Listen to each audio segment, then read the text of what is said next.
Bonjour, j'espère que vous allez bien, je suis contente de vous retrouver aujourd'hui pour la vidéo sur l'amour et le Sagittaire.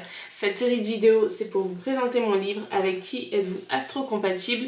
Et aujourd'hui, j'avais envie de vous lire rapidement les archétypes que j'ai écrits pour les personnes qui ont, enfin pour les femmes qui ont la lune en Sagittaire. Parce que j'ai écrit à chaque fois 4 archétypes pour les placements de la lune, parce que je trouve que chez la femme, il y a cette idée de fantasme qui accompagne la lune en fait, puisque la lune c'est aussi l'inspiration, c'est la muse, c'est l'imagination, c'est l'intuition et toute la sphère émotionnelle hein, bien évidemment.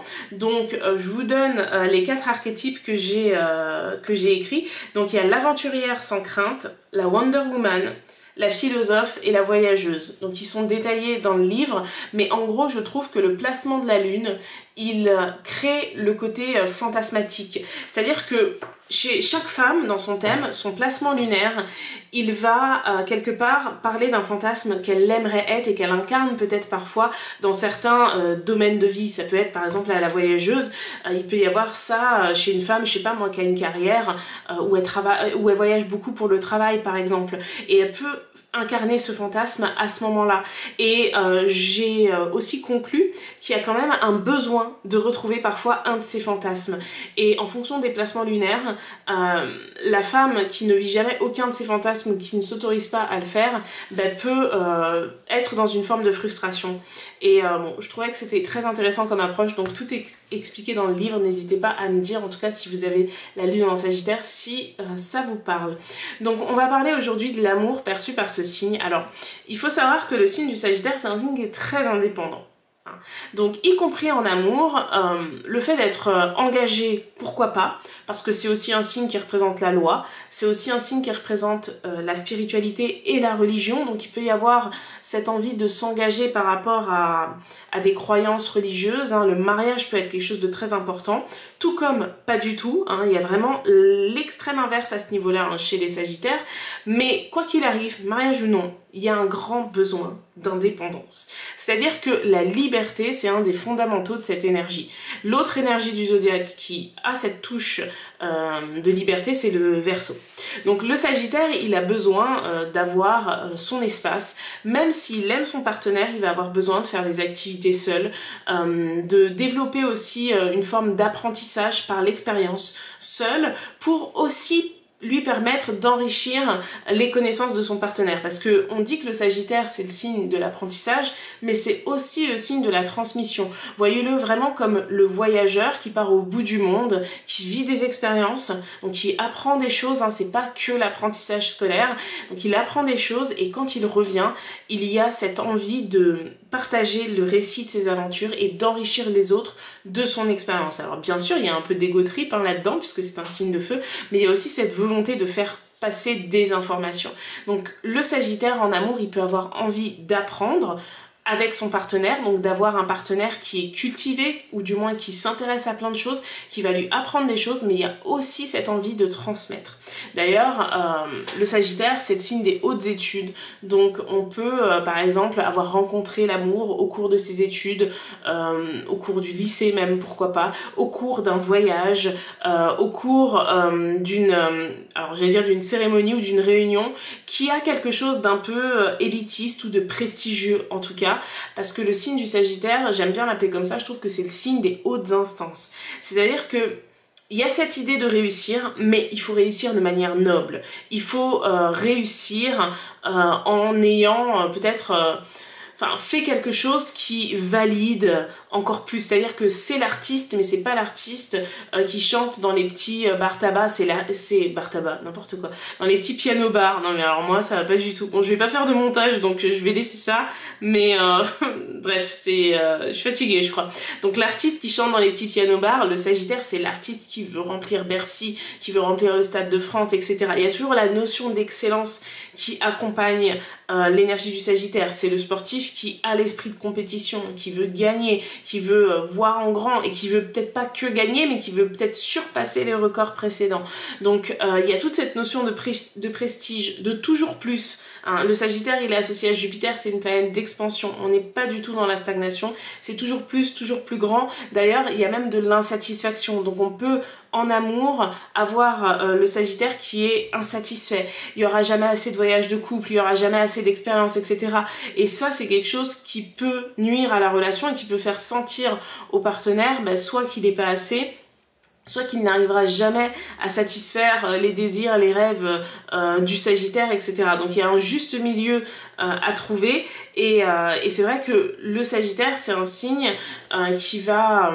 comment dire, qui va voir les choses en grand. Donc pour son couple, pour sa relation sentimentale, il va aussi voir les choses en grand. Donc il faut être d'accord avec le partenaire. Est-ce que on voit les choses en grand de la même manière? Est-ce que là c'est peut-être pas un peu excessif sur certains points? Parce que en fonction de ses aspirations, le Sagittaire, il peut, sur des détails, croire qu'il a raté sa vie parce que il n'a pas atteint cet objectif-là. Alors, je vais donner un exemple bateau. Par exemple, on prend le Sagittaire qui a dit qu'à 30 ans, il doit gagner 5 000 € par mois. Hein. Je donne cet exemple-là comme ça. S'il ne l'a pas fait, si à 30 ans, il gagne 4 000 € par mois, il va avoir l'impression d'avoir raté sa vie, alors que c'est déjà un super salaire. Donc, en amour, c'est pareil. Si à 30 ans, j'avais dit que je me mariais et qu'à 31 ans, on est juste fiancé ou pacsé, ça va pas le faire. Ou alors, si à 31 ans, on est célibataire, enfin, le Sagittaire est célibataire, ça va pas le faire. Donc il y a cette idée toujours plus, et comme il y a ce besoin de valider des choses sur le plan, alors j'allais dire sur le plan légal, mais en fait c'est sur le plan de la philosophie de vie. Donc c'est pour ça que parfois les gens comprennent pas quand je dis que le Sagittaire c'est un signe qui apprécie le mariage, qui apprécie cet engagement, qui peut être très cadré niveau religion, parce qu'en fait c'est aussi l'indépendance et aller presque à contre-courant des règles. Mais en fait le Sagittaire, si on veut donner la bonne définition, faut se dire que c'est le signe de la philosophie de vie. Et votre philosophie de vie va être imprégnée de votre vie, de la religion dans laquelle vous avez évolué avec vos parents ou pas, de vos croyances politiques, de vos croyances professionnelles, de vos aspirations, est-ce que je fais une grande école ou pas. Donc vous voyez, dans la philosophie de vie de certaines personnes, faire une grande école et gagner beaucoup d'argent, ça peut être très important. Dans la philosophie de vie d'autres, ça va juste être vivre de la manière la plus correcte possible, mais avoir la foi, par exemple. Et donc ici les principes de vie ne sont pas les mêmes, mais le Sagittaire c'est un signe qui peut courir après le fait d'avoir coché des cases par rapport à ses principes de vie, et s'il le fait pas, il peut avoir l'impression d'avoir tout raté, ce qui factuellement est bien évidemment faux. Mais donc dans le couple, ça peut mettre une énorme pression à son partenaire, et il peut aussi chercher un partenaire qui a la même philosophie de vie que lui et qui va l'aider à grandir sur ce plan-là.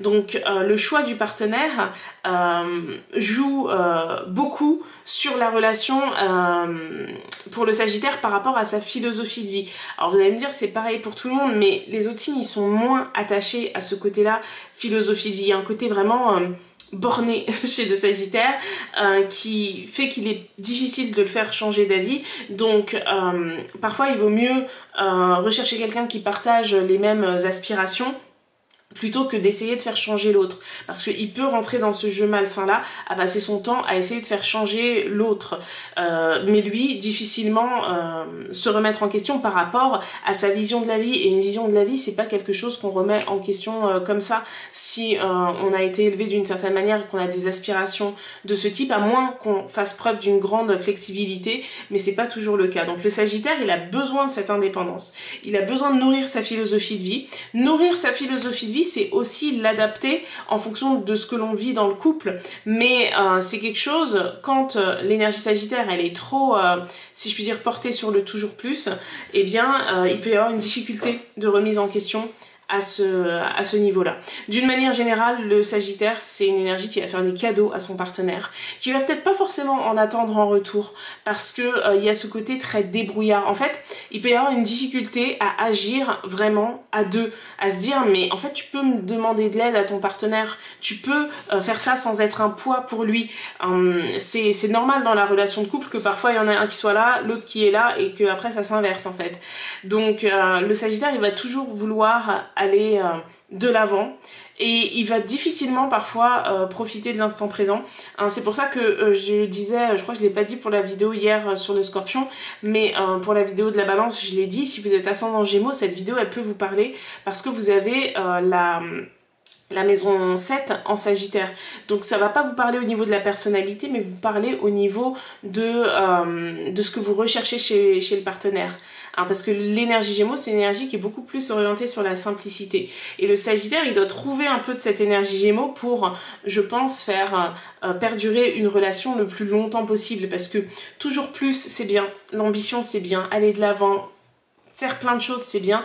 Mais c'est presque inutile si on n'arrive même pas à se satisfaire quand on a réalisé quelque chose. C'est-à-dire que voir toujours plus, mais ne jamais bénéficier de la satisfaction d'avoir réalisé quelque chose et d'être toujours dans le après, et bien ça peut être invivable alors pour le partenaire, mais aussi pour la personne qui s'épuise à vouloir toujours plus. Donc le Sagittaire, en amour, il peut rechercher quelqu'un qui va un peu le stabiliser, qui va avoir les mêmes principes de vie que lui. Tout ce qui est relié à la spiritualité ou la religion, ça peut être très important. Et d'une manière générale, il y a vraiment cette idée de grandir avec le partenaire. Mais pour grandir avec son partenaire, il faut accepter de faire des concessions, il faut accepter aussi de ne pas penser toujours pareil, et il faut accepter aussi de freiner par moment les choses. Donc voilà, j'ai terminé cette vidéo, j'espère qu'elle vous a plu. N'hésitez pas à me dire si vous êtes solaire, ascendant ou lunaire, ou vénusien, pardon, Sagittaire. En tout cas, moi je vous dis à demain pour la vidéo sur le Capricorne.